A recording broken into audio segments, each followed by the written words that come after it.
जोडी बनवली वर्षाताई आणि निक्कीची, तेव्हाच मला समजलं की आता काहीतरी जबरदस्त राडा होणार आहे. कारण वर्षाताई हा थोड्या स्लो आहेत, म्हणजे त्यांना सांगण्यामध्ये थोडी गफलत होते, त्यांची जी लँग्वेज आणि ती निक्कीला समजण्यामध्ये गफलत होणार होती. हे मला डेफिनेटली माहीत होतं. मला तेव्हाच हसायला आलं की यार वर्षाताई काहीतरी गडबड करणार आहेतच.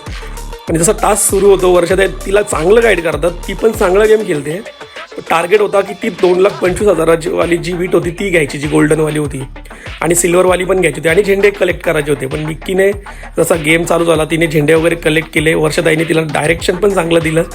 परंतु जी 50,000ची चांदीवाली वीट होती ती न घेता तिने त्याच्या खालचं कवर घेतलं, की तिला माहीत पण नाही आणि वर्षाताईने पण तिला सांगितलं नाही. त्यानंतर निक्की तिकडं निघते आणि जेव्हा वर्षा मॅम तिला सांगतात की म्हणजे जेव्हा ती एंड लाईन क्रॉस करते आणि ती 2,25,000ची गोल्डन वीट कलेक्ट करते, आणि वर्षा मॅम जेव्हा बोलत की 43 सेकंद अजून बाकी होते, तेव्हा निक्कीने एवढं ओव्हर ॲक्ट केलं, ती रडायला वगैरे लागली की काय वर्षा मॅम तुम्ही काय असं केलं, मला खेळला की मी खेळले असते, मी अजून पैसे कलेक्ट केले असते.